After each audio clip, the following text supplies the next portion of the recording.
Well, hello there. Welcome. Welcome to Rise and Receive, a reset point in your day where you have an opportunity to stop what you're doing and take a moment to explore how to receive your joyful fulfillment by unlearning struggle.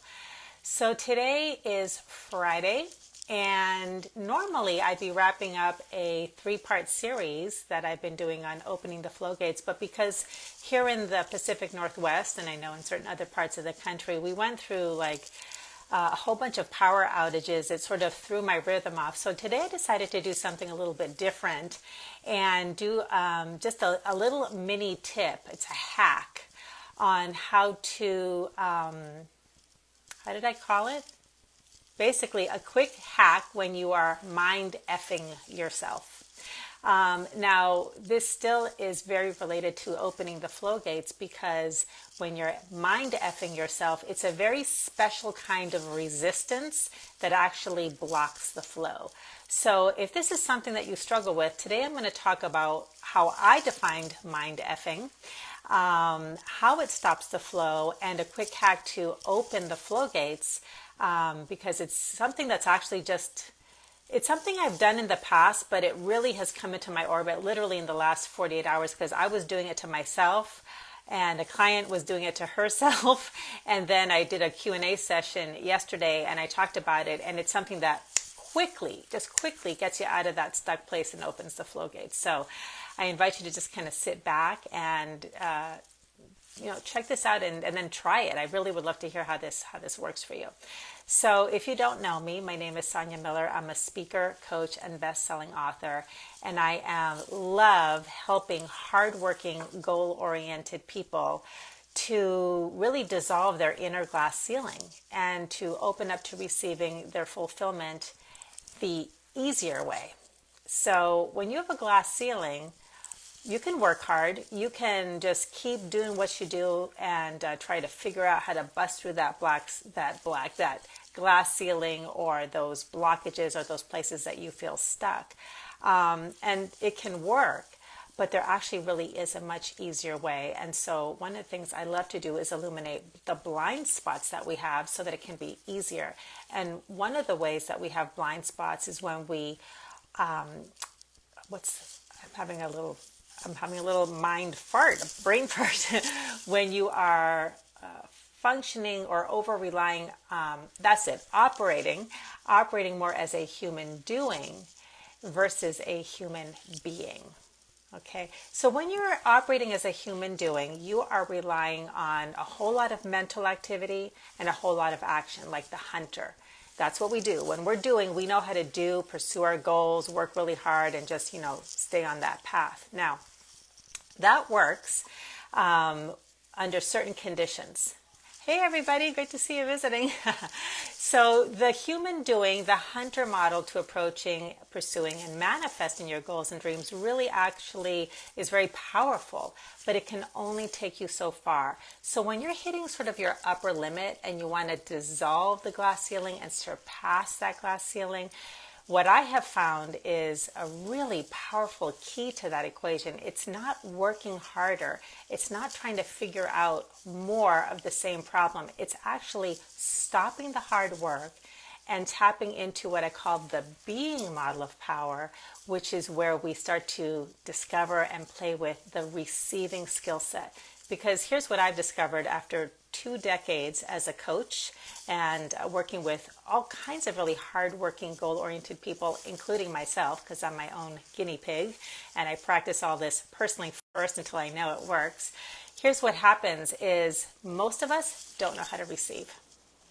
We just don't. It's the most natural thing in the world, but we've been so conditioned and valued and validated for what we do and what we produce and our outcomes. The doing model of power values productivity, but the being model of power values presence. And so being a human being is what we are, and therefore it's the most natural thing in the world. However, we've become disconnected from it. It's a malnourished skill set. Sometimes it's an absent skill set because it's been neglected. And our poster child or our wonderful metaphor for being is the majestic tree. So the majestic tree stands, stays, and receives all day long. It doesn't examine anything. It doesn't hunt anything. It receives everything that it needs to live, and I'm going to say much of what it wants, because it flourishes. And then from that state of presence, it contributes to the world. Its presence, its seeds, its offerings are spread across the land, and it doesn't do anything.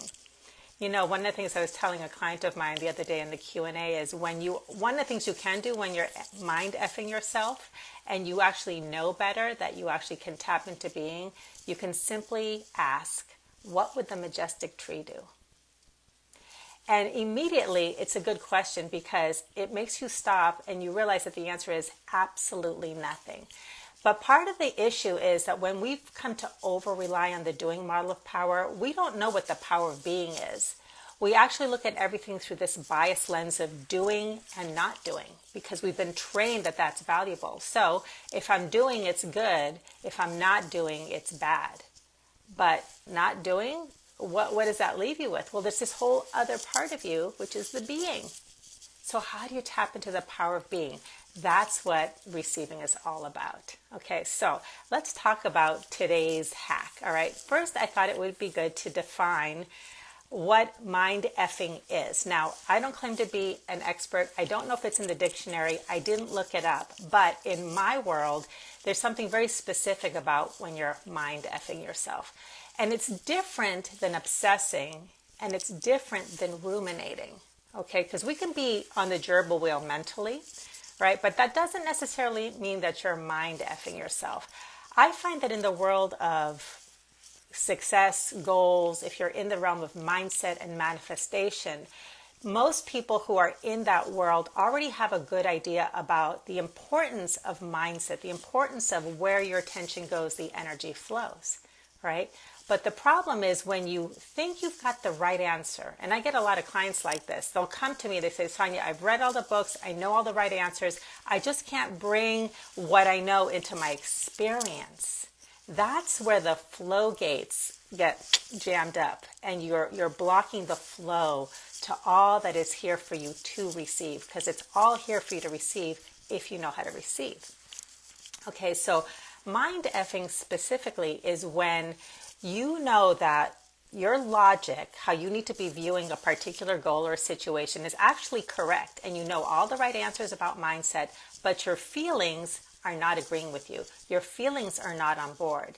So I'm going to give you an example with a client I was talking to yesterday. So she comes to our Q&A call, and she was saying, Sonia, I haven't been feeling so great about my work and my career during COVID. She's a high-level salesperson in a corporate job. And, she's been blessed. She's had, I know there's a lot of people who have suffered and struggled through COVID.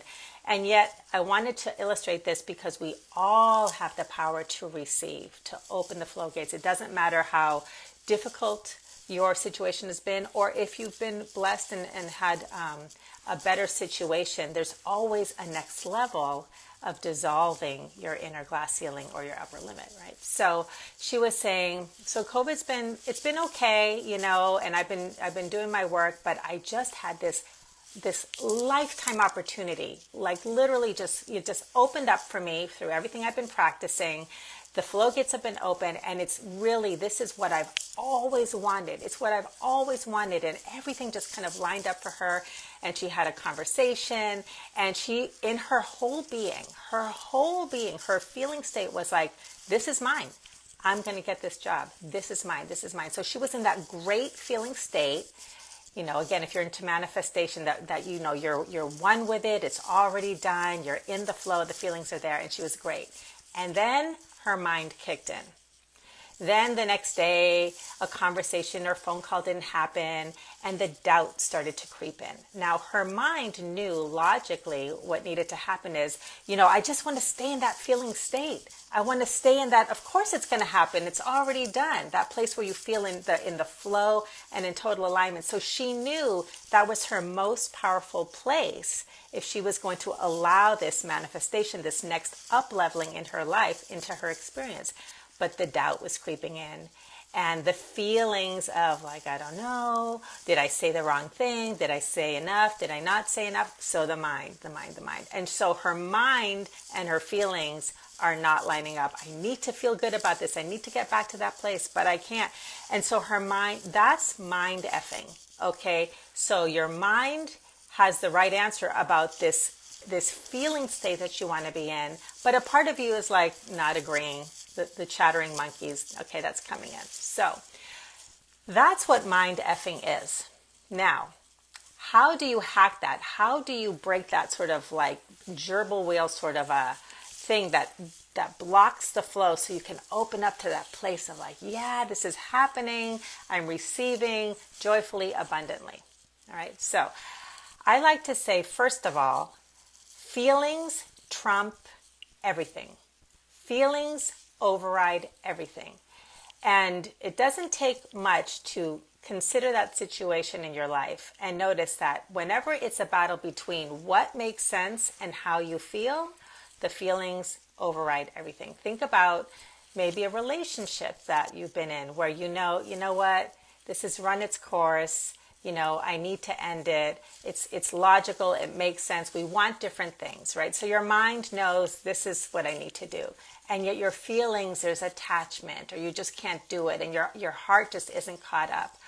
You can try to talk yourself about what you need to do till the cows come home. But until your feelings are in alignment with it, you're going to be stuck. And this happens all the time. So your feelings override everything.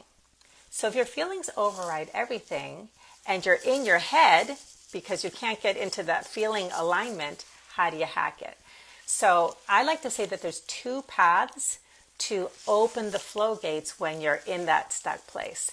One is through the mind, which is where the hack comes in, and the other one is directly through the body. Now, in these Rise and Receives, I've been talking a lot about the power of nurturing, where you shift from fixing yourself and fixing solutions, which is what the problem solver hunter does, okay, to nurturing your feelings.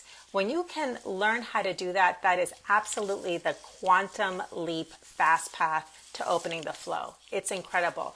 But we're all at different stages when it comes to our emotions and feeling our feelings and knowing the purpose of emotions and feelings and holding space for them and flow. That's its own sort of a discovery process for some people. And it's not necessarily easy to go from head to body and feel, which I talk a lot about in these Rise and Receive. So the second path, besides directly into the body, into that honoring the feelings when you're up here, is this.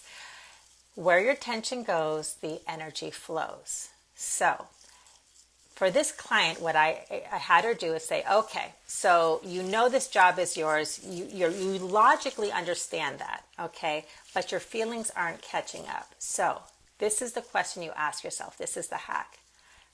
What is it that I would need to know or believe to feel free of this stuckness? So I asked her, what is it that you would need to know or believe in order to know that this job is yours again? Just to be in that feeling state. And she didn't even have to think about it. She said, I would have to know or believe that I'm extraordinary. And this person that I talked to, this hiring person, even says, you need to know something. You're extraordinary. Now, she knew she was extraordinary. That's what she personally needed to connect with. Whatever your answer is for this question, honor that answer. So she knew she was extraordinary, but she said, I realized that during this last year with COVID, I haven't actually felt that feeling that I feel because the nature of the work I've been doing hasn't allowed me to connect with what I do best and what I love and where I shine.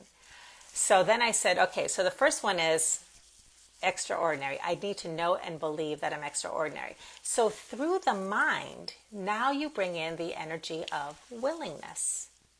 Okay, we use a lot of willingness because invitation is what we lean on with the being model of power. Intention is the doing model. Invitation is the being model. And the beautiful thing about invitation is you don't have to summon any knowledge, any expertise. You don't have to know how. You just are willing. How does the tree receive all day long? It's an embodied invitation. So learning how to be an invitation is the heart and soul of receiving, and willingness is one of the most powerful ways.